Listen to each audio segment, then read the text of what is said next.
empaths, artists, and alchemists. Welcome back to your podcast. This is Rachel from Empath Entertainment. Today we're talking about value. It's a theme this week. It's coming up for me. Is it coming up for you? How do you measure your value? You know, when we've been conditioned as young children to value ourselves by our performance, right? That's conditioned in. We get attention, praise, a response from adults, any kind of attention really, by performing. That will have an effect on us as adults. We'll value ourselves in a certain way, right? We'll place a measurement on how valuable we are and our worthiness. And that can have detrimental effects to our success in different areas of life, right? If we value ourselves by productivity, that might show up as perfectionism. Can anyone relate? I know I have grappled with perfectionism, and this is where we put the inner critic on a pedestal and we think, you're right, I can't ever do anything right. It's never going to be good enough.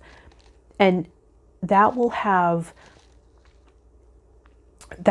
such a grip on our self-esteem, and it will spiral us down if we follow that train of thought, right? We'll just spiral down.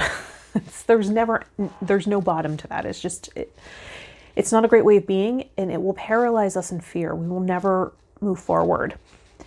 And another thing, we might be completely independent and think, I don't need help, right? I can do it all alone. No, thank you. I can do it all by myself. And that sort of stubborn independence where we think, yeah, you want to have some ability to be alone, be with yourself, but is that independence hindering relationships? You know, not allowing you to outsource things. Are you burning out, right? Trying to control everything on your own. That's another thing, control, right? We feel like we don't want to relinquish any control out of fear of being seen vulnerable or not at our greatest level of productivity, right? We might measure our value based on how much we're producing, how much we're doing in a day. And those days where we need rest, we probably don't like ourselves very much. That's not a good thing, is it? Because we do need rest. And I know that's been huge for me. Because then what happens is you can't really fully be there. There's part of you that's still doing something. There's part of you that's still overthinking. There's part of you in judgment. You're not fully resting. You're not really there, right? And then the stress hormones continue to pump through the system. And we never feel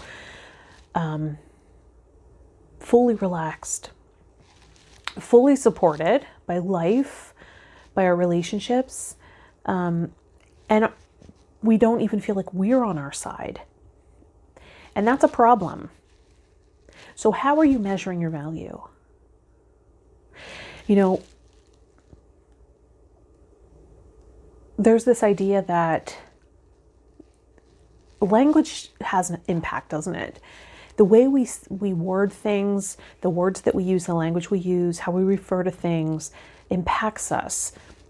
Whether we're conscious of it or not, you know, and we tend to say, this is how I make a living. And sometimes that can make us feel like we have to earn our right to be here. And I don't know about you, but I'm getting very tired. Feeling like I have to earn my right to be on the planet. It's tiring. Maybe there's a better way to say that. Maybe there are better words, you know. We'll have to get creative here. But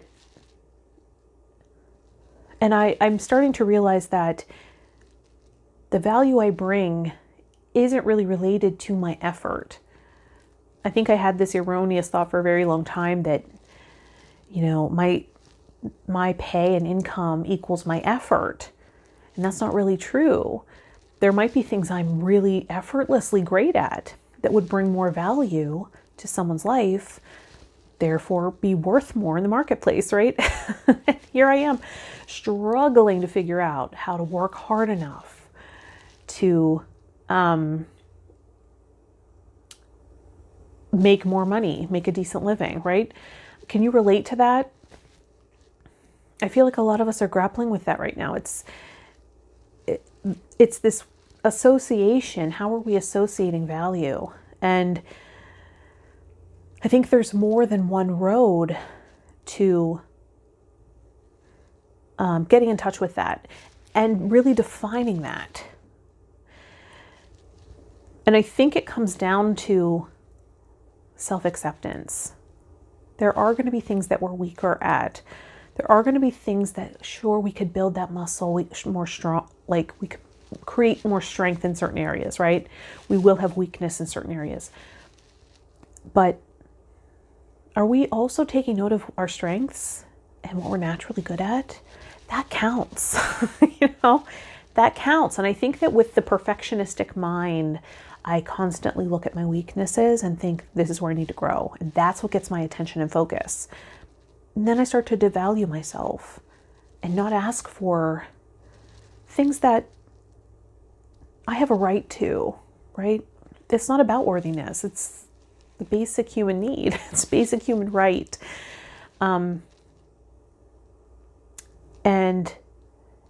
And then I start to lose self-trust, and I start to lose the sense of safety of being here and being present.